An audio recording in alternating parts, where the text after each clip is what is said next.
How are you and where do we find you today? Yeah, I'm at my studio today. So we've got like a studio in North London, not far from the ground. So around about the Finsbury Park area. So I'm in here today, just been doing some filming. I'm going to do another live show later on. And also I've got another channel called the Don Robbie channel. So I recorded a preview on there, and our show called Best of Enemies, one of the flagship shows. So I've done about four shows already today. So it's been busy. And we as football fans, we are used to seeing different Arsenal and different United. What is going on with both teams? You've got two teams that are in transition, two teams that had legendary managers in the past. That, this used to be the biggest game in English football. Since those legendary managers have left, we've seen two teams that have been in decline. And a lot of the reasons for that decline, I feel, has been behind the scenes. The ownership of the club, the way they've gone around doing things have led to the decline of both clubs. Both clubs are trying to come back now. I think they're trying to do it in different ways. You've got Manchester United are trying to do it in a way in which they're trying to buy the biggest players and the best players around the world. And I think Arsenal are trying to do it in a way in which they're trying to build with young players and talented players that are going to get better in the future. And I kind of prefer our model. I prefer Arsenal's model at the moment, because I just look at Manchester United and I think it's not just about that. You've got to build back that sort of philosophy in your team. So it's two teams at the moment that are trying to rise back to where they once were, and it's not easy, because in the meantime, you've seen the rise of other teams. You've seen the rise of Manchester City, of Chelsea, of Liverpool. You're now seeing the emergence of teams like West Ham. You've got Newcastle that have got billionaire owners coming in. They're going to be a force very soon. So it's not as easy as when we were first, when it was Man United, Arsenal on top. There's a lot of competition out there now, and you've got to get things right. Another team which you didn't mention was Tottenham. What do you think of Tottenham? Well, they're shit. And I don't like to mention them. Tottenham, listen, I think this year it's the fight for the Premier League is, of course, the big three at the moment, which is Manchester City, Liverpool, and Chelsea. And then you've got one of the other teams, which I call the best of the rest, is going to get the top four, and that's going to be either Manchester United, Arsenal, Tottenham, West Ham, possibly Leicester as well. So Tottenham are in that mix. They're in that mix. They've got a good manager now in Antonio Conte, but I still think Tottenham are Tottenham. You know what I mean? So they'll always mess it up somehow. About who? About my what? It's time to go. I don't need to look. Every year we're gonna win. We're gonna win the last 10 games, and we're gonna win the league. Get real. The Champions League, but it's the manager that's made him come. Mourinho. We can't attract no one.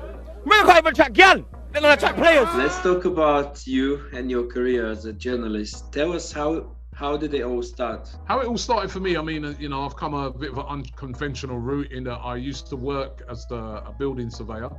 I had an idea that I wanted to start a sort of social media sort of platform that would give Arsenal fans a chance to have their say. And basically I just sort of got together with a friend of mine who did filming and editing, and we just came together and we started it. We just started going to grounds, interviewing fans, and it just sort of took off from there. And we just, through our hard work and consistency over the years, we've been able to build a platform that we have. And my thing is all about doing it from a fan's perspective. You see a lot of journalists, and there's some great journalists out there, and they do a great job talking about football from a sort of journalistic point of view. I kind of like to talk about it from a fan's perspective, but I think that our perspective is different. For instance, the example of that was with Manchester United. I think if you spoke to most of the pundits that you saw on TV, a lot of them ex-Manchester United players, they were saying that, you know, give Ollie a chance, he's going to be okay. And even though they could see that he wasn't really the guy, but a lot of them, they played with him. You know, they played with him in the past. They're his friend. So they wasn't talking really, in my view, they weren't being honest in their views of it, because their views are swayed because it's one of their mates.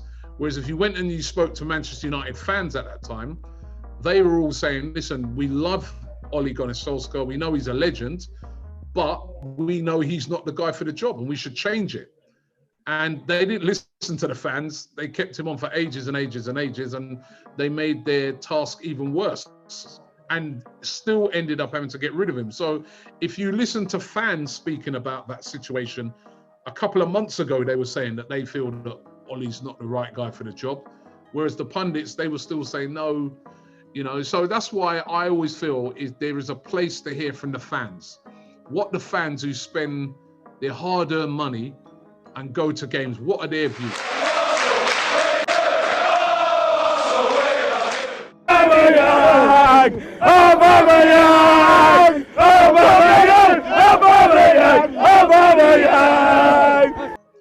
I want to hear from those guys. Those guys, what did they feel about the game last night? You know, and fans around the world as well, because there's fans around the world, you know, where you are, wherever they are, who support their teams. What do they think about the team? So my perspective has always been about giving them a chance to have their say on their football club. And that's what we do. There are certain boundaries that we have, you know, that we've strengthened over the years, you know, but we do allow fans to have an open and honest conversation about what they think about the team. And sometimes that's really, really, you know, their opinions about the team is that they feel the team is brilliant. And then other times their opinion on the team may be that they don't like what they're seeing. And we allow them to have their say, you know what I mean? And you'll see videos that we do, and you get a cross section of people. You'll have some people that are one way and people are another way. And, you know, and that's what football's all about. It's about differing opinions. I'm jumping into the future here with the team at the moment. I know you always say it as it is. That's why we love you. First of all, last week at Tottenham, what did you make of that? I mean, it was really disappointing from the team.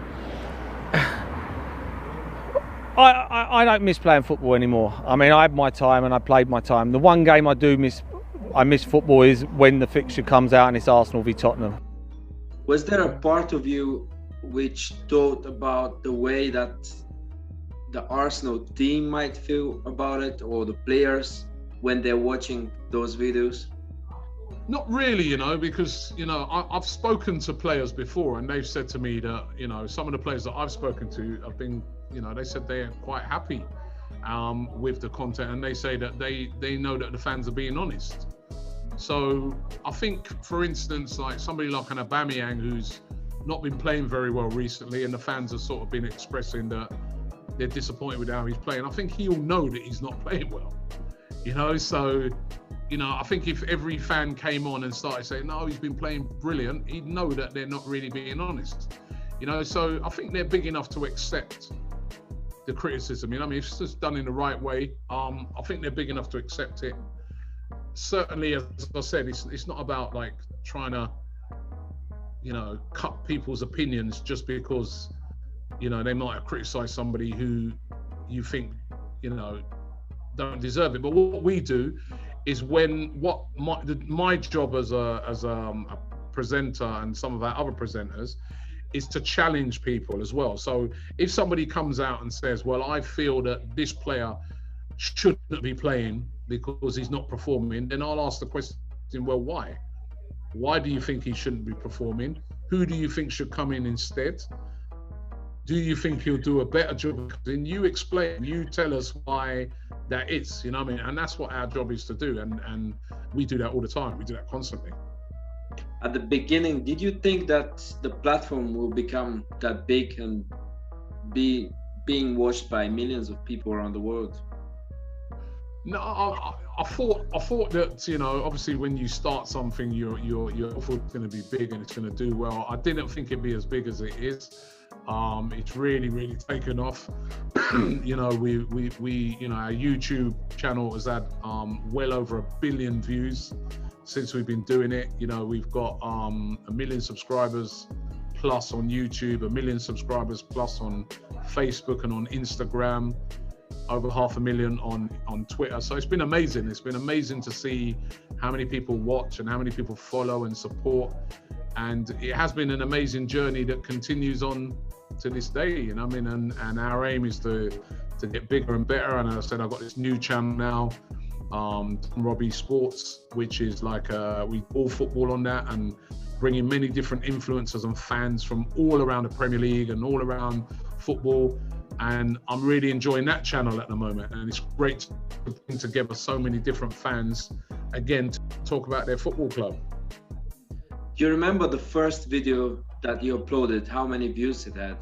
First video that was uploaded on our channel wasn't actually done by me. It was done by a friend of mine who's a big Arsenal fan. And there was a story at the time where there was a fan that all of the newspapers were reporting that he left the game early at half-time when we was playing against Reading. And that wasn't actually factually true. He hadn't left the ground at half-time. He'd left early to go and get a drink at half-time. And so it was basically him telling his story about that. And we actually came back in the game to win. I think it was 7-5 that game. It was a crazy game. So that was the first video. I've not gone back to see how many views it's done. We do so many videos. I just never get a chance to go back and look at a lot of the old stuff and see how many views it's actually done, you know? So, but yeah, that was the first one I remember. And then the first videos after that is we played Tottenham. And I must admit, I've not gone back to look at any of those. Maybe I might, after speaking to you, maybe I might have to do that, because I just not, wow, I don't even know what those look like now. We just do, I mean, we do so much content every day. Sometimes you don't really get a chance to go back and look at a lot of stuff that you've recorded. Is there like a secret recipe to putting all the hard work, or is it all down to love and what you do? I think what you said there is important. Love. You've got to love what you're doing. I think hard work, and you've got to be consistent. Consistency is the key. You know what I mean? You can't like do something today and not be here tomorrow and not turn up the next day. And you've got to be consistent in what you do. And I think that's what's been the secret to our success over the years, been hard work and consistency and keeping it real as well. We're real, you know what I mean? We try and get fans, you know, we try to get fans on, the real fans that really passionately love their club, and that shines through. So it's the realness, I feel, that people enjoy, especially on social media platforms. You can't fake it. People will see right through it, you know, especially when it comes to football. So if you're real with what you're doing, people will like it, people will enjoy it. And that's what we try to be at all times, you know, real with everything that we do. You said at the beginning that you started it with a friend of yours. How many people are working now behind the whole project? It's grown a lot. We've got about, I think there's about 20 people working now, if I count all the, and that's directly working. So it's about 20 people. And then we've got some other people as well that sort of contribute as well. But I'd say, yeah, it's probably about 20 people. We've got a studio, as I said, in North London. And it's, you know, that studio's grown as well. You know, since we actually opened it up last year in November, and it's grown, it's doubled in size since we've opened it. So yeah, a lot of people on the team now, you know, a lot of people on the team. And yeah, it's good to work amongst so many good people who are, you know, so driven. Do you have any space for any Spurs fans to work there? No space at all. funny enough, actually, you know, I mean, I say that, but on the other channel that we've got, the Don Robbie channel, as I said, it's all football. And with that channel, we have many different people, a lot of the people who work on it, and they support other clubs. So we've got a girl called Abby, who is one of the main presenters. She's a Tottenham fan. We've got Expressions, who I do a show called Best of Enemies with. He's a Tottenham fan. They're both passionate Tottenham fans. We've got Chelsea fans, West Ham fans, Man United fans. You know, every club in the Premier League, we try to represent on that channel and beyond as well. We've been doing European watch-alongs with, you know, we've got one coming up this week, Wednesday, with AC Milan and Liverpool fans are on it. And, you know, when we did the Euros, we had fans representing all the different countries of the different Europeans. So we had like Czech Republic fans and Scottish fans and fans who were French and German fans. And that. So you know, this thing is all about fans. You know, so the Tottenham fan wouldn't be welcome on AFTV, but on the Don Robbie channel, they are more than welcome because that channel is all about football fans. And do you know what? We may dislike each other's clubs. There's a lot of rivalry between us, but the rivalry's in the right way. You know what I mean? It's not a hatred that you hate a person because they support Tottenham. I don't hate somebody because they support Tottenham. But we're rivals, you know what I mean? Because I don't like their club, they don't like my club. Do you understand the whole value of what you do and how much can influence people with what you do? You know what, I really do. I am really starting to understand it because, you know, I've been around the world with what we do. And also just going around this country, you know, and I've realized how influential we are and how influential I am, you know, and so yeah, I am starting to really realize that, and you know, trying to use the influence in the right way. You know, it's a real balancing act, but I do realize the power and the influence of what we are doing here. And also I go to speak at a lot of schools. Obviously, the AFTV, the Don Robbie channel, everything that I do, you know, we do have a lot of influence in what we're doing, and what I try to do is use that influence in the right way. I do a lot of things like going to schools, I go to colleges, I go to speak at conferences all the time about the good and the bad of social media, how you can turn social media into a business. How to deal with abuse on social media, how to launch yourself and do things right in social media. So yeah, I do realize the influence, and it's a great responsibility, and it's a great thing to have as well. And yeah, I'm hoping that we're influencing people in the right way.